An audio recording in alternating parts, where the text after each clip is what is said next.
Desafíos matemáticos. Antes de comenzar, quiero invitarte a que visites nuestro blog, donde podrás encontrar los resúmenes escritos. El link está en la descripción.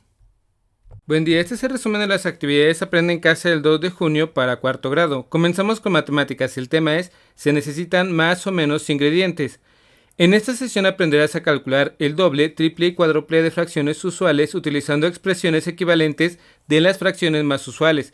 Las matemáticas también se usan en la repostería. Para entenderlo mejor, ayudarás a Alejandra a resolver el siguiente problema.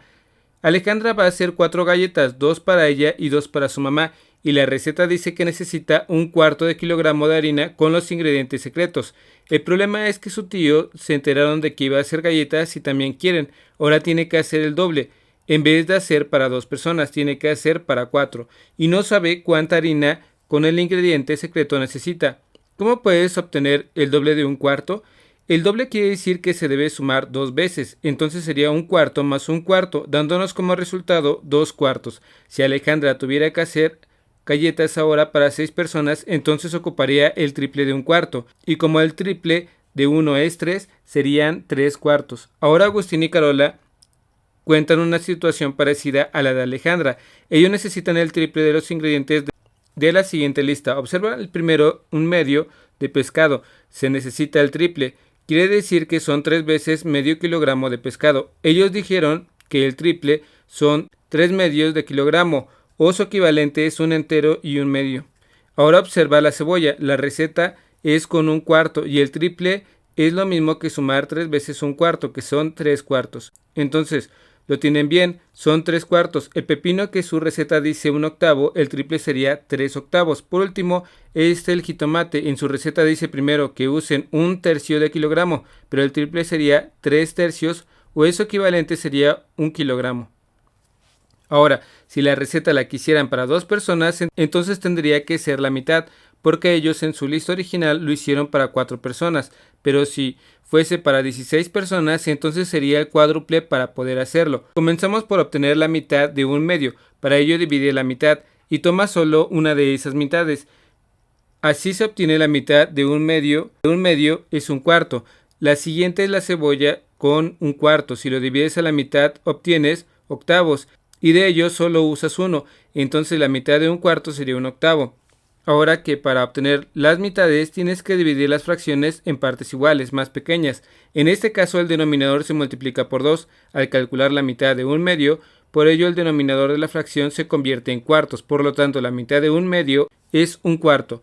Para continuar con el pepino, al dividir los octavos a la mitad obtienes 16avos, entonces la mitad de 1/8 es 1/16. Finalmente el jitomate se tiene 1/3, la mitad serían sextos, entonces la mitad de 1/3 es 1/6.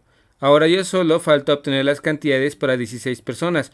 Como te puedes dar cuenta, para disminuir a la mitad las fracciones, los denominadores se duplican para que haya partes más pequeñas. En cambio, para aumentar el doble las cantidades, entonces son los numeradores los que se duplican para tener más partes de la fracción.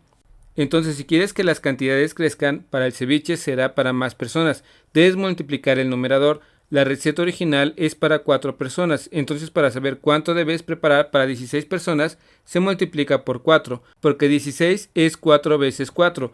Así, en lugar de medio kilo de pescado, tendrías que comprar 4 medios, que son equivalente a 2 kilogramos.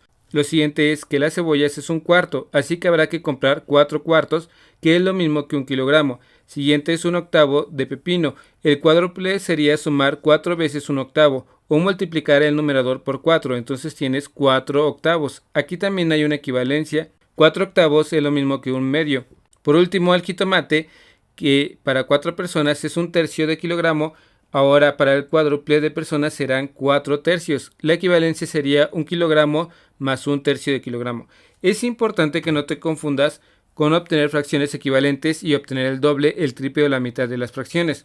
Por eso, si es necesario, apóyate de dibujos como lo hiciste en esta sesión. Seguimos con ciencias naturales. El tema es diviértete con la electricidad estática. En esta sesión aprenderás cómo aprovechar la electricidad estática para mover objetos pequeños, realizando experimentos sencillos y divertidos. Para comenzar con la sesión, realizarás los siguientes experimentos.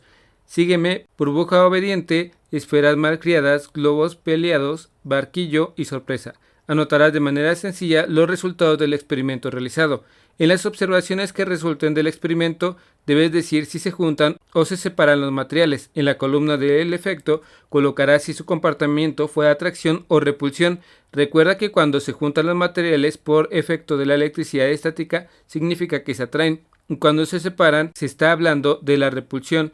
Por último, en la columna de explicación colocarás qué tipo de carga tuvieron los materiales del experimento. Recuerda que cuando los materiales tienen las cargas diferentes, se juntan, es decir, se atraen. Un material está cargado positivamente y el segundo se encuentra cargado negativamente. Al juntarlos, se produce la atracción de los dos objetos. Cuando los dos objetos tienen la misma carga, es decir, si dos objetos poseen carga positiva o negativa, al ponerlos en contacto se produce un fenómeno de repulsión. Actividad 1. Sígueme. Materiales: una lata de aluminio, un tubo de PVC y un pedazo de tela, de preferencia nylon o algodón. Como primer paso, coloca de forma horizontal la lata de aluminio, vacía sobre el escritorio o mesa. Toma el tubo de PVC y lo frotas con la tela. Después de frotar el tubo de la tela, acércalo a la lata. Atrajo inmediatamente la lata. Actividad 2. Burbuja obediente. Materiales: jabón para hacer burbujas, un popote ecológico, un pedazo de plástico, tela, lana, nylon o algodón. Un tubo de PVC. Coloca el plástico extendido sobre el escritorio. Agrega un chorrito de jabón sobre el plástico para crear las condiciones para generar la burbuja. En donde colocaste el jabón, sopla con el popote para formar una burbuja. Frota con la tela nuevamente el tubo de PVC. Actividad 3. Esferas mal creadas. Materiales: botella de vidrio con tapa, bolitas de aluminio, tela, nylon o algodón, un globo inflado. Con el papel de aluminio se hacen bolitas pequeñas, se introduce en la botella, se tapa. Necesitas también un globo inflado. Con la tela vas a frotar el frasco de vidrio y el globo. Actividad 4. Globos peleados. Materiales: dos globos inflados, un tubo de PVC, tela e hilo. Pégale a los globos un hilo en la parte de la boquilla. Frota con el globo la tela, el tubo de PVC y acerca el globo que tienes a la otra mano. Actividad 5. Para casa. Materiales: una hoja de papel, un recipiente grande con agua o un globo de tela. Con la hoja del papel haz un barquillo, llena el recipiente con agua y coloca un barquillo sobre la superficie del agua. Se frota con el globo con la tela. Actividad 6. Sorpresa. Materiales: un globo, un pedazo de tela, un pedazo de servilleta. Coloca el pedazo de papel ya dibujado con la frase "seguimos en contacto" y frota el globo con la tela. Cerca del globo al pedazo de servilleta y por medio de la electricidad estática se aprecia la frase "seguimos en contacto". Seguimos con historia. El tema es Causas de la Independencia 1. En esta sesión comenzarás a profundizar en los temas sobre la Guerra de Independencia y sus causas. Para ello completaremos una tabla donde se definirá tanto las causas externas, es decir, las que tuvieron origen en otros territorios porque influyeron en la población novohispana, como las causas internas, es decir, aquellas que fueron propias de la Nueva España. Para este tema consulta tu libro en la página 162. A finales del siglo XVIII y a principios del XIX, Nueva España tenía muchos problemas económicos, sociales y políticos. En el terreno político, desde el siglo XVIII se impulsaron las llamadas reformas borbónicas. Había una gran desigualdad entre los distintos sectores de la población. Esto ocasionó el aumento de la pobreza y la marginación. Lo anterior ocasionó que se acumulara lo necesario para comenzar con un movimiento armado que buscaría un cambio radical en las estructuras económicas, políticas y sociales que se conocían hasta el momento en la Nueva España. Una causa externa fue el pensamiento ilustrado. La ilustración promovía el uso y difusión de conocimiento científico y los problemas sociales debían explicarse con base en la razón y no en las creencias religiosas. Gracias a ello se introdujeron nuevos principios en la vida política y en las relaciones entre los Estados Unidos, que principalmente rechazaba las monarquías absolutas y establecían que la soberanía residía en el pueblo. En el desarrollo de las ideas ilustradas de la colonia española en América tuvo influencia tanto las obras de los pensadores franceses como los ilustradores hispanos. La élite intelectual novohispana comenzó a escribir y a publicar gacetas con ideas y descubrimientos de distintas ciencias como cartografía, astronomía, historia y política. Un ejemplo de criollos ilustrados fue José Antonio Alzate, quien además de teólogo fue científico. José Antonio Alzate fue un hombre conocedor. Lo que dijo la especialista sobre el orden del impuesto que funcionaba en Europa, aquí no estaba funcionando. Tiene mucho sentido. La medicina, las ciencias naturales y las matemáticas atrajeron su atención desde edad temprana. En 1768 inició su publicación del Seminario Diario Literario de México, que contenía toda clase de información sobre novedades científicas y literarias. Tiempo después fundó una nueva revista científica. observaciones sobre la física, historia natural y artes útiles. Otro intelectual fue el jesuita Francisco Javier Clavijeiro. Ahora con la información puedes ir construyendo tu organizador gráfico sobre las causas de la independencia, colocando un cuadro, la primera causa externa, el pensamiento ilustrado. Seguimos con lengua materna. El tema es llenemos formularios. En esta sesión comprenderás las indicaciones de los formularios para incorporar la información precisa que solicitan. Crearás un formulario y lo llenarás debidamente. Para comenzar, contesta el formulario de la página 127 de tu libro de texto. Ahí tienes un formulario que es para inscribirse a la escuela.